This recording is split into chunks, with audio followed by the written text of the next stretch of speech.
what's his deal? What's the weirdest thing you've witnessed working with Eric Adams? Well, he really is, I mean, people haven't seen the videos of like him making that video from when he was state senator, like saying, "Search your kid's room for guns and drugs." I know what you're talking about. Yeah. Like he's just a weird dude. Yeah. And that was sort of always true of him. And I think he had, I don't know, the way I saw it, he had a kind of Batman complex. That's a good analogy. And the thing about the Batman movies is like Gotham never gets better. You don't want to live in Gotham. And in a funny way, you don't want to rely on Batman. If Gotham got better, there wouldn't be any more Batman movies. And then Eric Adams is out of a job. The next, like you're almost in a funny kind of codependence with the criminals or something. And I feel like that's maybe the vibe he had. So yeah, and there would just it's continued to come to light how much corruption there was in that administration. Had there been a second term, I think it would already be over by now. I think you're right. I think that was peak corruption in America too, as far as like, because Trump was just getting back into office. Everything felt like no rules matter anymore. It was, I'm telling you, until Mamdani won the nomination, it was sort of feeling like, is anything not bullshit anymore? Like everything felt so like, well, our mayor's doing deals with Turkey or whatever, and Trump's making billions off crypto. It was so hard to be like, who do I look to? Like in the place I live and in the country I live. It was, I mean, obviously there's great local work happening all the time, but it was so like, who's in charge of everything right now?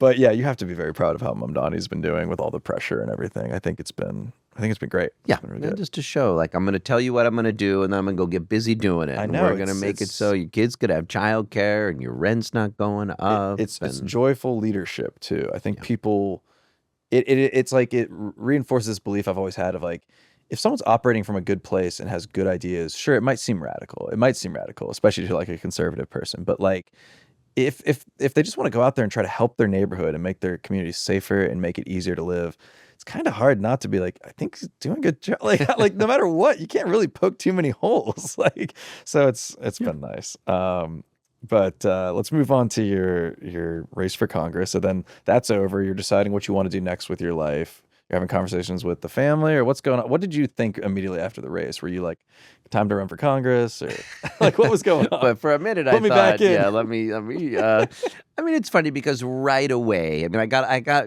a lot of attention in those last few weeks between the ICE arrest, the cross endorsement, Zohran's victory. Plenty of people would come up and offer advice. And yes, a lot of them would say, I'd love you to run for Congress. I've lived in this district for the last 35 years, my whole life in New York.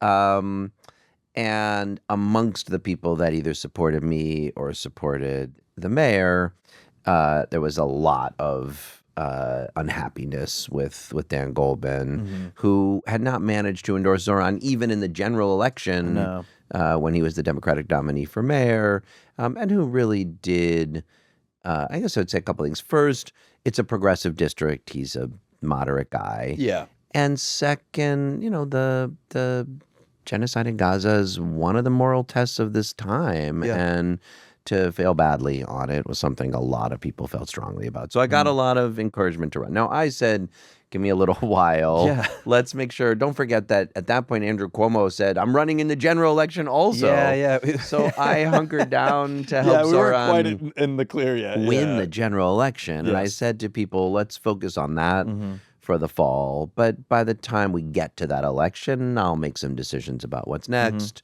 And then over the summer and especially through the fall, I had a lot of conversations with people and felt like there was a real opportunity here that something needs to change in Washington, that if we could bring the energy that we had forged in the mayor's race to the fight against Trump, to push Democrats to be bolder, to see the affordability agenda and this economic populism as something that could play elsewhere in the country. I think so. To bring a more moral Jewish leadership committed to inclusive multiracial democracy and human rights. Yeah, it felt like is a moment. the right thing to do. Yeah. Are you excited to live in DC? No. Yeah.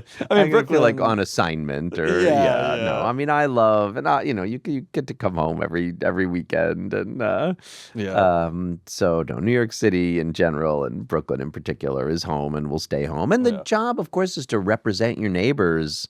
I launched the campaign with this Mr. Rogers style ad, which is me, that sort of Dadlander neighborly you've embraced vibe. Dadlander. I think it fits. That feels like me. It is me. Yeah, that's the vibe I get 30 minutes talking to you. Yeah. So no, DC's where we got to go to make some changes in our government. I hope you can make some changes. I hope you can influence the party, and I think you're heading the right direction. Before we started, you revealed to me what you're wearing underneath your button down. This is a rare shirt reveal on the pod. Exactly. I'm off to the New York Liberty game tonight. I'm a Liberty, half-season ticket holder. Why? Wait, half season? Well, because you buy. I can't. You go to all the games. No, we got to commit you to the full package. You look great. It's a great Liberty shirt. So I got my hat, and this is from the championship. Where the Statue of Liberty's wearing the. That's fantastic. In New York's 10th congressional district, the Statue of Liberty, of course. Is that part of the 10th? Is that it is? Yes. So if you look at the map right there, I didn't Liberty think about Island. That. Yeah, the district is what, like a good chunk of Brooklyn up there, south, like Lower Manhattan. Yeah, so it's Manhattan below 14th Street, and then Gotcha. it stretches from Dumbo and Brooklyn Heights around through Statue Carroll of Gardens, Liberty. Cobble Hill, Red Hook, random closest. islands on the way. Governor's Island. Oh, you got Governor's Island too. You got to represent those spa camps out there. That's a nice spa, It is a nice spa. And Governor's Island is great. People should go. Yeah, okay, but, that's my one. I will admit I've never been to Governor's Island. I've lived here 14 years. I've never been to Governor's. That's worth a day trip. Is Governor's. it? Oh okay. yeah, it's get a fun. bike ride around. Correct. Okay, yeah, cool. It's fun. It's just you're like right out in the middle of the harbor, which is sort of amazing. Yeah, I do. I take the ferry to Rockaway a couple times every summer. Yeah, and that view coming into the bay it never and gets just old. You have that, people like I don't know if you know like Walt Whitman's Crossing Brooklyn Ferry. This poem he wrote 150 years ago. Okay.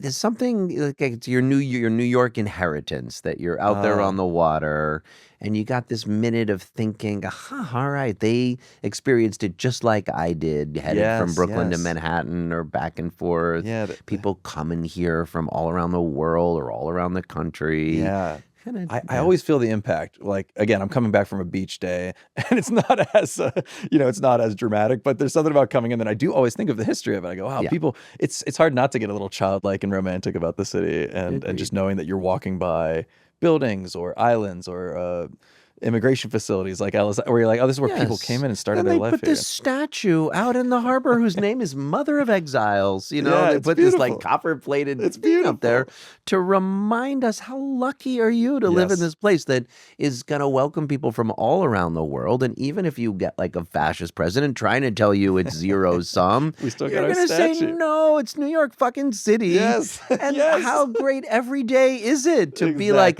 okay, when Egypt plays Norway or whatever, there's gonna be more Norwegians and Egyptians in New York City Fireworks rooting for either no matter what team. Happens after 90 minutes. It's and then That's a beautiful you thing. get to like enjoy that food and that culture and like it's the best. It's pretty great.